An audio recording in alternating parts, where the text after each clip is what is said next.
Hey now, Yorkshire back on my shit. Today I'm gonna start the first in a series of fucking digging through Ramones singles. Some of y'all might remember from my room tour, I got two big old boxes of singles and EPs. 7 inches! 7 inches! All Ramones, or Ramones related. Ramones. Because the fucking Ramones are the best.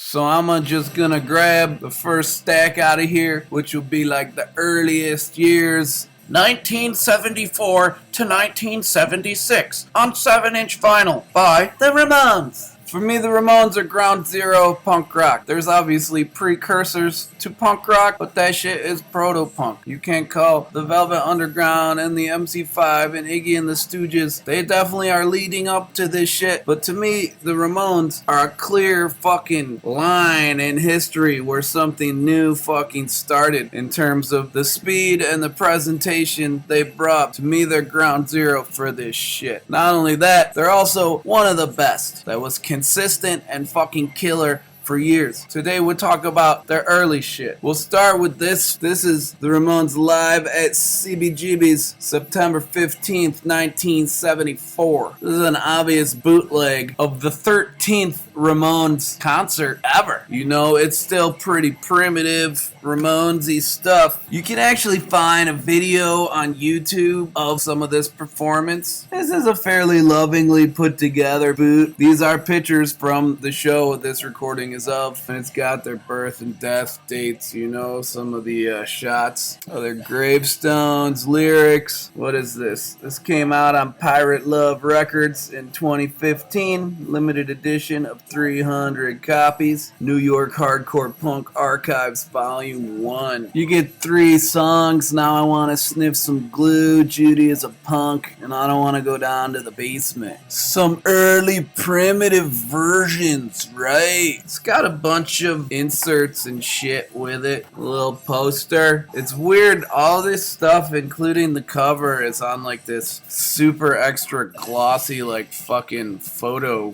paper kind of stuff. Sticker. It's a list of other crap they sell. The back has a little story, kind of give you some context, but it's like in broken English. That occasionally doesn't make sense, and occasionally it's just like totally wrong. Like it said in the early 70s, Velvet Underground and New York Dolls played CBGBs, which is like, no, they didn't. But it does mention Sonny Vincent and the Testers, so that's cool, because Sonny Vincent is the man. And it's this color, Ramones. If you get a chance, though, look up the video. It's hilarious. Just type in Ramones CBGB 1974 or something like that. They like haven't quite got their look down. Like Johnny's wearing like fucking silver pants or some shit, you know, and they're like all fighting and arguing. Pretty priceless material. So they're out playing live in 74. In February of 1975, they go into Dick Charles Studios and put down a bunch of demos. And this little champion collects some of the tunes they recorded in that session. Specifically, I Don't Want to Go Down to the Basement, 53rd and 3rd, I Want to Be Your Boyfriend, Judy is a Punk, and Loudmouth. Produced by Tommy Ramone. Don't be fooled by his real name, which is spelled odd, which I think he was spelling it like that at the time, Tome. I've seen him with different spellings for his name over the years. Anyway, that's Tommy Ramone, who originally, that's what he wanted to be, was like the manager and producer, and ended up having to play drums too, because nobody else could do it right. Anyway, this little bootleg came out in like 1989, from what I can tell. My copy is on blue vinyl. I think this same recording came out on a 10-inch as well under a different name. And just this year, this thing came out, Ramones Demos 1975, that has like all the tunes from that session. It's like a bunch more. It's rad. A couple months later, September 1975, they go back in the studio to 914 Studios with Marty Thau producing this time and record 2 jammers there. One of them being I Wanna Be Your Boyfriend, the other being Judy Is a Punk. Far as I can tell, those are the only two songs they did at these sessions. They both sound great. I Wanna Be Your Boyfriend, you know, probably the wimpiest tune out of their early material. And I ain't talking shit. I like this song. I like it a lot. Just,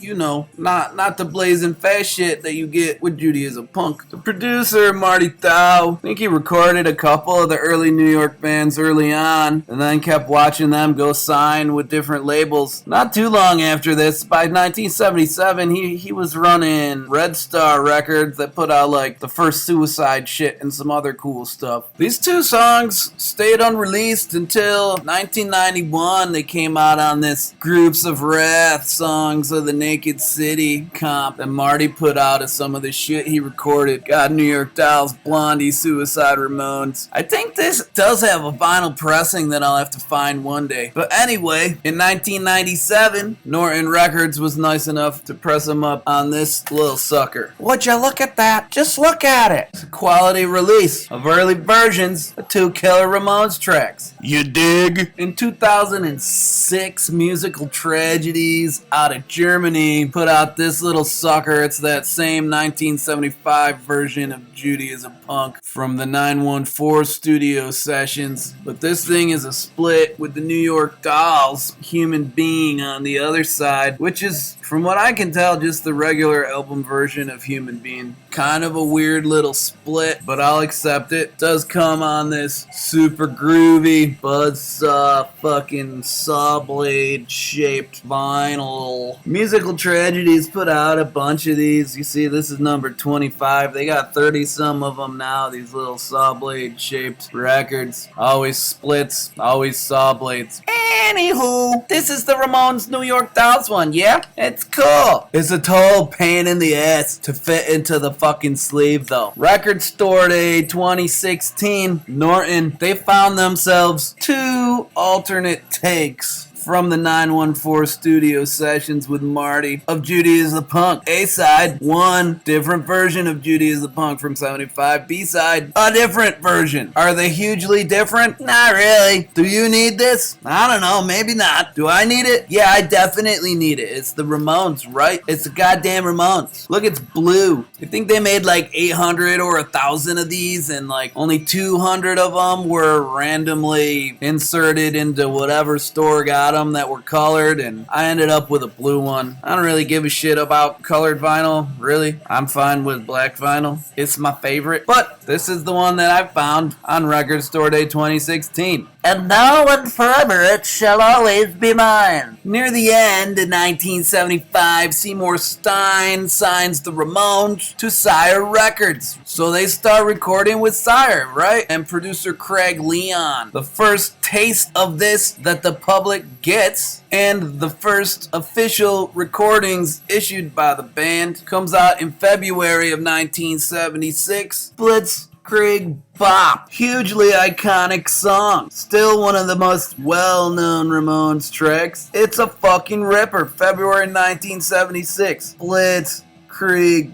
Bop. Now this came out just a few months before the album, right? This is February. I think the album hits in April, so this is like a promo copy. Stereo on the B side, mono on the A side. A couple things you can tell about this one, that it's the very first version. Did you see it says intro under mono? It says SAA 725. It has the time, and then in parentheses it has the intro. It says 17 seconds. On later versions, that was corrected to 21 seconds. So this is the very first vinyl pressing of this. This is the promo white label version. There's also yellow label stock copies out there that I need to get a hold of someday.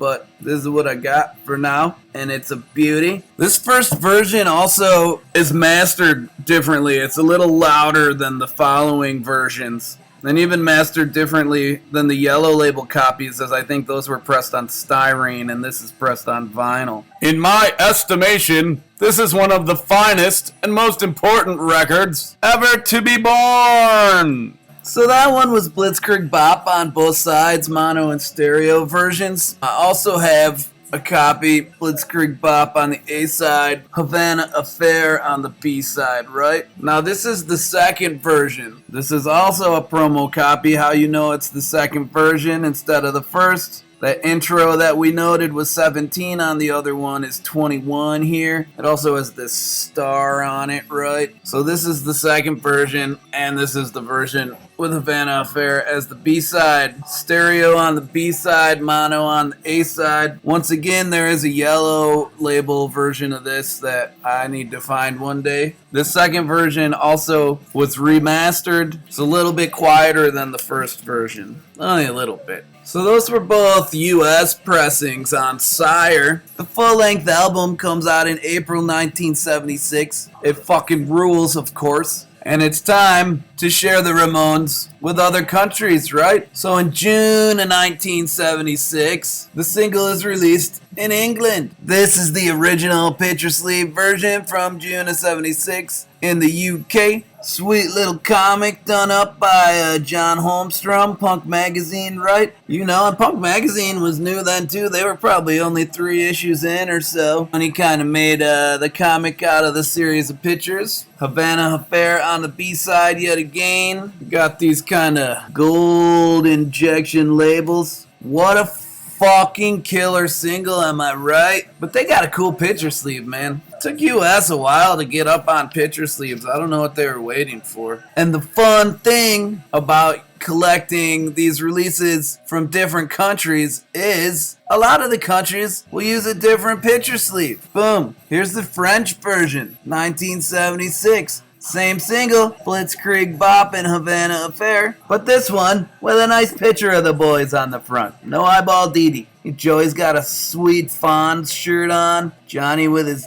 duck shirt, of course. Looking good, boys. Not a hell of a lot going on the back cover, but plenty worth it for that. In France, this was put out by Philips. Check it out. Examine. See? And that's not all. Because they was also getting down in the Netherlands. Look at this. 1976 Netherlands pressing of the Ramones, Blitzkrieg Bop. They got a cool different cover that plays off the album cover, but changes it up a little bit. And they got a different B-side, right? California Sun and I Don't Want to Walk Around With You live at the Roxy. Roxy, famous club, Hollywood, LA area, yeah. Got an ad for the LP on the back. From what I can tell, these B-sides had to be recorded August 11th or 12th at the Roxy. It's when they were playing shows with the Flamin' Groovies. Fucking red show. This pressing is also on Philips, yeah? Oh, yeah.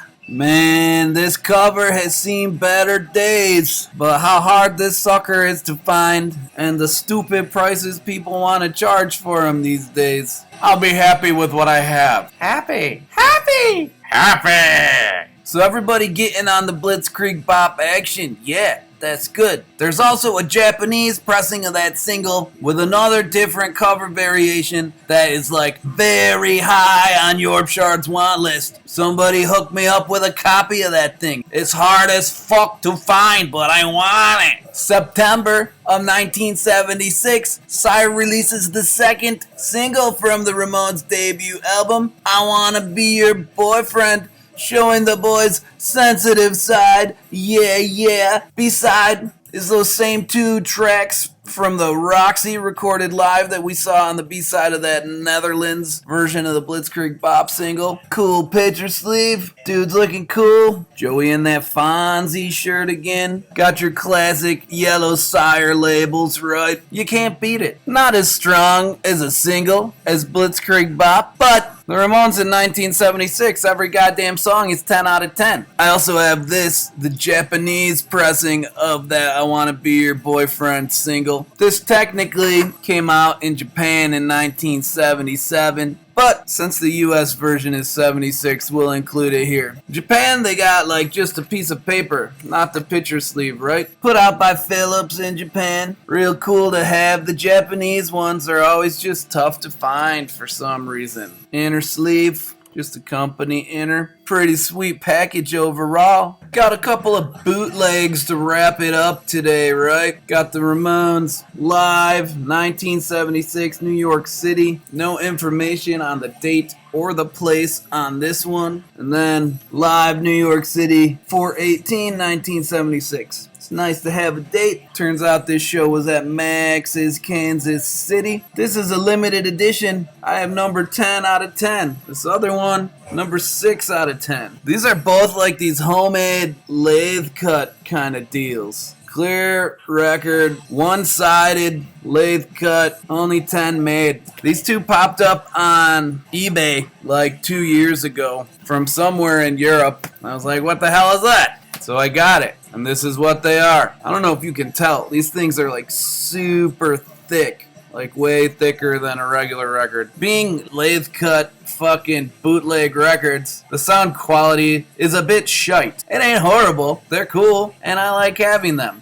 But, you know, there's better live recordings out there for sure. So if you can't find a copy, don't beat yourself up over it. We are 138 Records, number 18 and 19. There's a couple other of these Ramones ones too. I have a couple more, and there's a couple I didn't get a hold of. That since it's such a limited pressing, I'll probably never find, but whatever. So that's what I got in terms of 7 inches of the Ramones from 1974 through 1976. Next time we hop back into that box, I don't think it'll be next week, but whenever the fuck I feel like diving back in, we'll do 1977 to 1978, and we'll just work all the way through until the fucking 90s and beyond with those guys. Because there's lots more to show, but this has been long enough, yeah? So, from me and Weird Little Joey statue, see you later.